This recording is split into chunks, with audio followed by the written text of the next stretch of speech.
Hello, today we're having a post-apocalyptic emergency. My phone, my lifeline to the world and working from home, is not working and stuck on this red battery screen. Apparently it's a thing. Join me to see if we can fix it.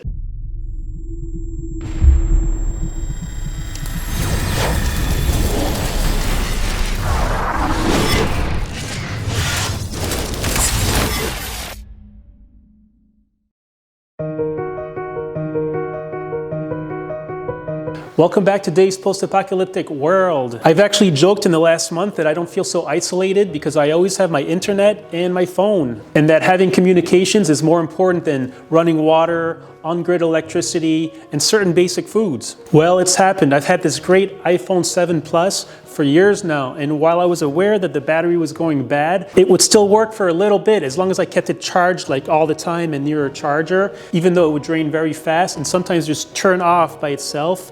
So it's a few years old and the battery's bad. But now I can't even get it to turn on even when it's plugged in. So I need this phone not just for texting friends and family, but I also need it for work. There's a security app in it that allows me to log into my work computer and get all my work done.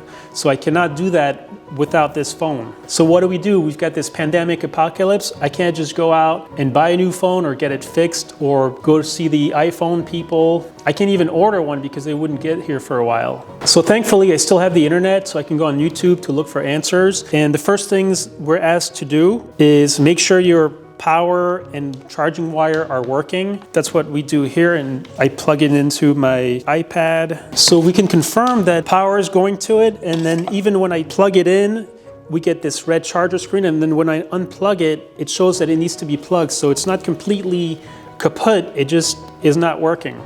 And then the next thing we want to do is make sure there's not like lint or debris stuck in there, so you can blow it out. Use a toothpick to get, and there was lint, but it did not fix the problem. So then I took out one of my older iPhones, and maybe I could activate that remotely, but apparently you need a SIM card for that too, so we're not gonna do that for now. So I did go online to Amazon to purchase a new battery, and they say it's gonna take about a week and a half, but we don't really know how long it's really gonna take because of the pandemic, and we're not sure that that's gonna fix the problem even if I do get the battery and I'm able to install it. So I'm still looking for an answer for today. So I'm searching frantically on YouTube for answers, and one thing that I did come across is that you might be able to use a hairdryer to heat up the back so that somehow the little battery molecules might be activated enough just to turn it on.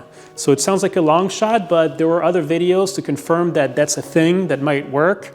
I'm like, wow, let's try it and maybe even make a video out of it. Okay, so let's give it a shot.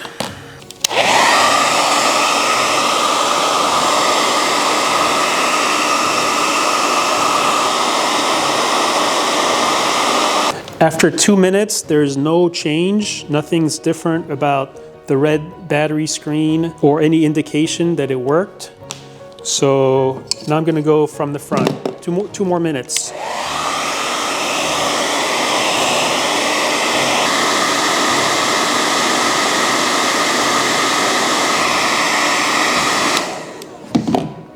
So it's been 2 more minutes with a hairdryer. Nothing's different. And since we're here, I'm gonna go get a stronger heat gun.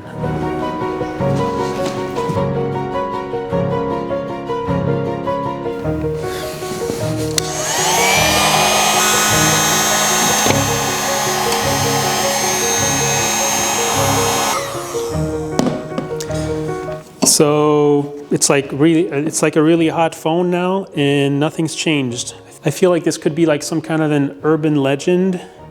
Maybe I'm supposed to let it wait and charge for a while. But it's not looking too optimistic right now.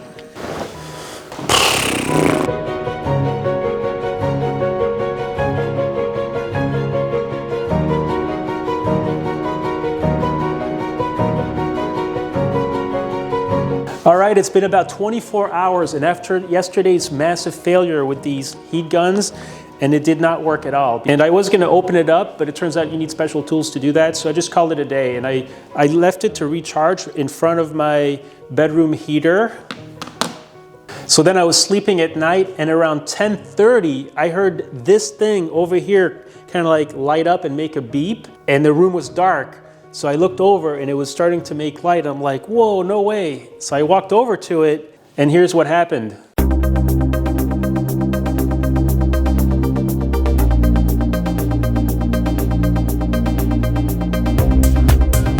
What a relief. I was almost ready to break quarantine and go out there and do whatever it takes to get this fixed or replaced. So at around 10:30 p.m., after about 5 more hours of charging, it was at about 7%. So now it's about 4 p.m. the next day and I'm about 90%. It's a Christmas miracle. So what did we learn today? Well, I don't know if the hairdryer had anything to do with it. That was just my experience. I was pretty distraught and demoralized after this whole experience yesterday. 1, I wasn't gonna have a working phone. 2, I was gonna go out there and do what it takes to fix.